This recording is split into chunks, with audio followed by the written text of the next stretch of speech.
We've only been together for a few months, Calli had protested, horrified at the prospect of children. That's plenty of time, the aunt replied. Besides, you're 25 or 6 now, no? You're not so young any more. For goodness sake, Auntie, you make me sound ancient. Calli threw her arms in the air with mock despair. Her own mother never pressurized her, but her Greek aunties were always quizzing her. You might not feel ancient, Corizimu, my girl, the aunt continued, but your eggs soon will be. You are only born with so many of them, and if you don't start using them soon, they will go off and be no good any more. All Calli could do was laugh at her aunt's gloomy prophecy. I'll take a chance on it, she replied, still laughing. But James had considered the aunt's questioning inappropriate and rude. None of her business, he had said grumpily later. Calli, being half Greek herself, knew her aunt's comments were not unusual. In their community, when people made a commitment to one another, marriage and babies inevitably would soon follow. It's cultural, you see, she told James. She wasn't trying to cause offense, she was just being her typically blunt Greek self. But that was then, and this was now, and Calli was no longer 20-something, but 35, and for the past few months she had often found herself thinking about her aunt's words and wondering how those eggs of hers were holding up. Everyone around her seemed to be having babies. Several of her friends had embarked on their second pregnancies, and whereas a year or 2 ago she had never entertained such an idea for herself, she now found it had begun to preoccupy her. Perhaps, she thought, it was time to have a conversation with James, see how he felt about the subject, instead of brooding over it on her own.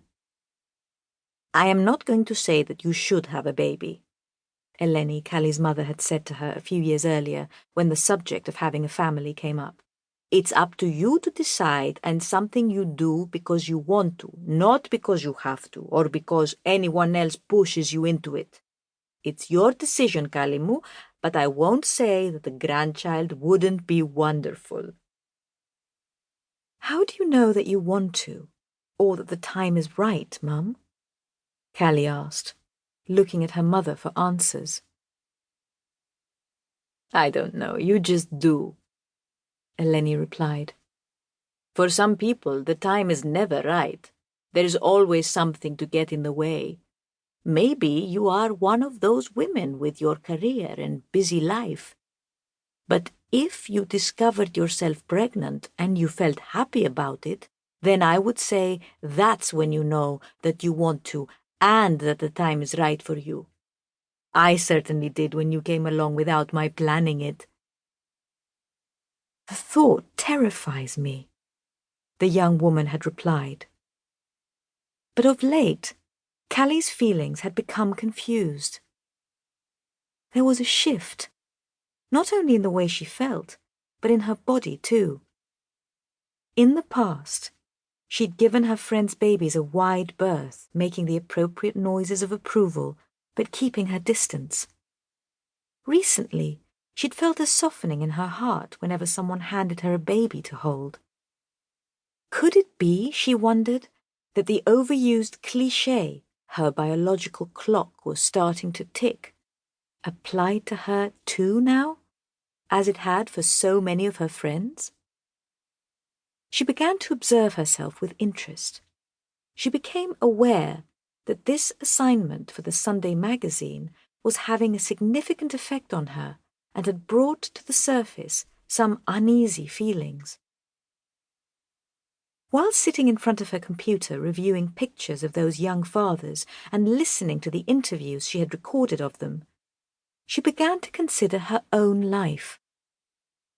In comparison, it felt rather empty. She and James, she realized, had been living a life of convenience, a life of indulgence, with no adversities or great responsibilities. In contrast to what those teenage boys and their girls were having to deal with, the two of them could be described by some as narcissistic and superficial.